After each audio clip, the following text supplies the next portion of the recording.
The winter weather has already knocked out power for hundreds of thousands of Americans. According to Find Energy, more than 830,000 people are currently without power. Many of the outages are in the south, stretching from Texas up to Kentucky. For more on this storm, CBS News correspondent Nicole Valdes joins us from Nashville, Tennessee. Nicole, I can see all that ice on those trees there.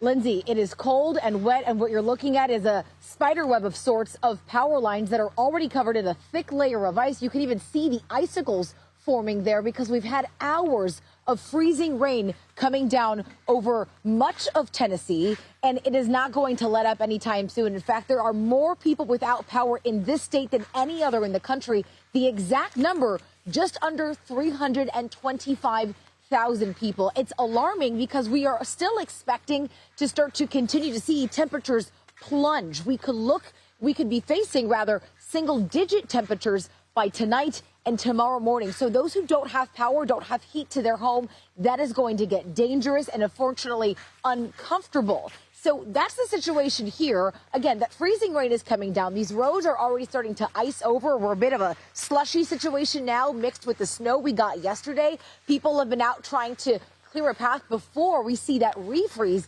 later tonight, Lindsay. But this is still dangerous for anyone to be out in. But even those who are inside their homes trying to hunker down, they're having to figure out what to do. This neighborhood alone is just one of thousands that are dark and cold right now. All right, Nicole, you and your crew stay safe. Thank you. CBS News national correspondent Dave Malkoff is in Charlotte, North Carolina. Dave, what's it looking like? Hey, it is kind of icy. The temperature has changed and the precipitation has changed. Let me just show you what is happening on this pole right now.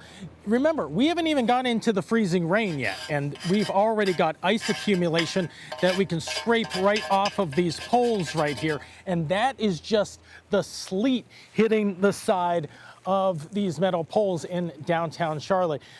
If we want to check on the temperature, I forgot where I even put it. Look, it's even colder than it was just a few minutes ago. We've got 20 degrees right here, 81% humidity, and that means that we are seeing a bit of this precipitation coming down right now. The worst of it is yet to come.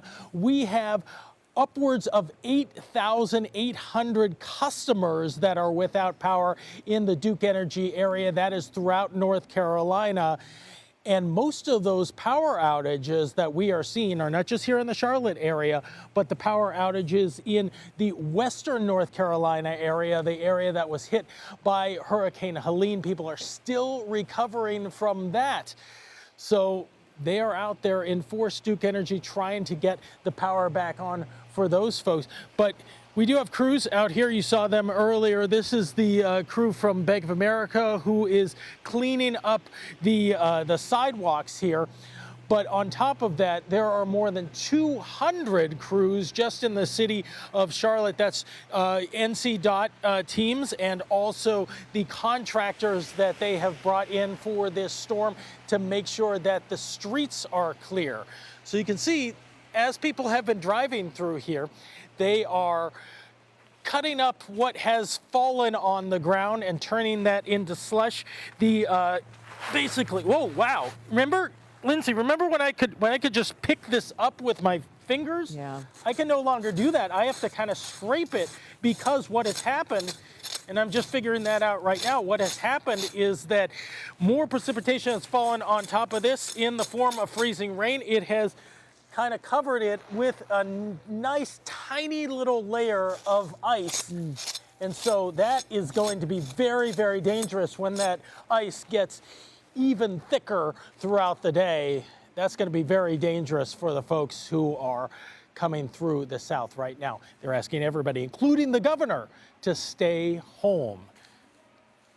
Dave Malkoff, that butter knife is the gift that keeps on giving. Thank you so much.